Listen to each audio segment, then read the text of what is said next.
This short video will introduce you to VoiceThread at the University of Minnesota. My name is Callie Ann Binkowski. This was filmed in February of 2015. So if you're watching it later than this or at a university different than University of Minnesota, the steps might be slightly different, but they should be similar enough that you can figure it out. Your first step is to actually get logged into VoiceThread. At the University of Minnesota, you do that by first logging into Moodle and then going to your home page. You do that by clicking up here. And once you're at your home page, you're looking for something called VoiceThread MyVoice.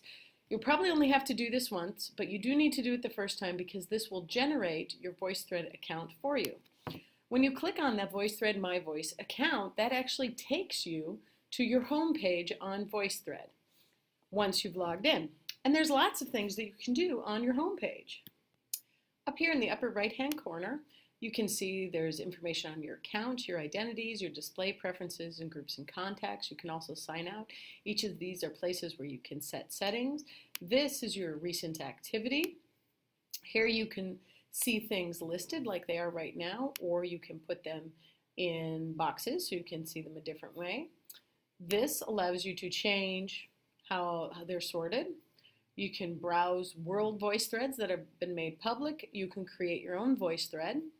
And over here is more of a menu bar. You can sort your voice threads by all of them, by the ones that are owned with me or shared with me or ones I've subscribed to. We're going to visit tutorials in a second. If you are a part of a class that has been doing VoiceThread assignments, you will also see class groups in here.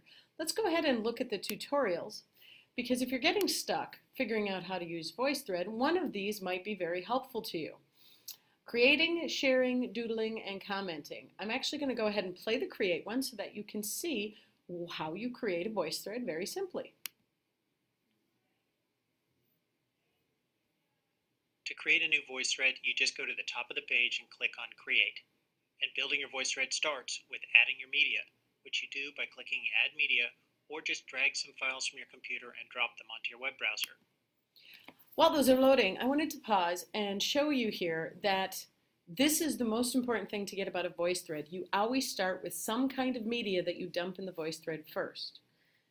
Something that you can comment on. It might be a picture, it might be an image, it might be a document, but put something in your voice thread first, and then you add comments to be able to talk about the different pieces of the voice thread.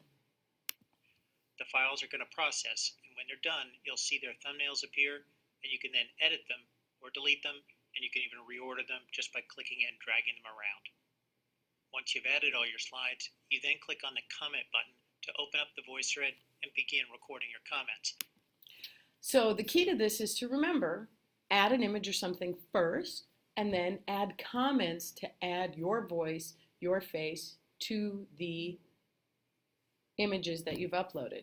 Now he's not going to talk about each of these, but I'm going to quickly go through them. The ABC is so you can add a text comment. You'll be typing in what you want to say. The phone means you can actually add a comment using your phone.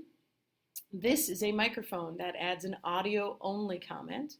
This is video, so it requires that you have a camera and a microphone available, and it will add a video comment. This is for uploading files. On your assignments, you should make sure to check which type of comment your instructor wants you to use, and make sure you use that type of comment to comment on the files that you've already uploaded. I won't go into all the options, but I'll make one sample comment to show you the basics. First, select a method to comment. I'll use my computer's built-in microphone. And then if you get a security prompt, just click Allow. And then start talking. And remember to click and draw on the screen to highlight what you're talking about.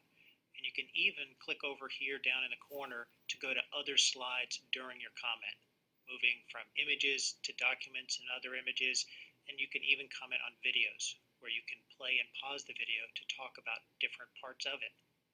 And then whenever you're done, you just click Stop, and we'll replay your comment for you. Take a listen to it, and if you like it, save it. When you're done commenting, close the voice thread, and now you're ready to share it. So just come up here and click on the share button and share it however you like.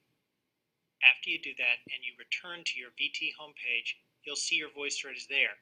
And if someone makes a comment on it, you'll get an email about it, or you'll see a new comment notification on the voice thread itself.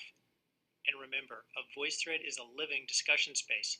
You can always edit it again and again, adding and removing slides whenever you want. So that's the basics for creating. There are a few additional things I wanted to share with you about the VoiceThreads. One of the things is an error we've been running into during 2015. If you're on your home page, which I just went back to, and you hover over your VoiceThread, it'll bring up edit, share, and copy.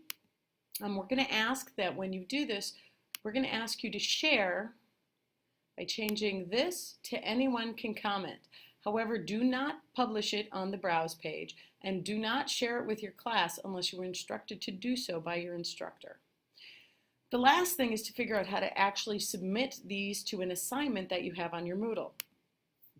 So I'm going to go ahead and navigate back to my course page. So I do that by clicking my home up here. That takes me out of the VoiceThread homepage, and now I'm actually going to go into my course.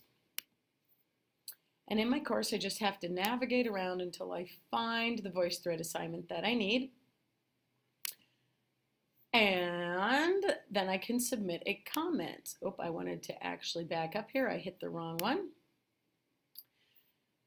So when you're ready to submit one, you would select it, and underneath the picture that gets you started, you will see Submit Assignment. That's where you would click it.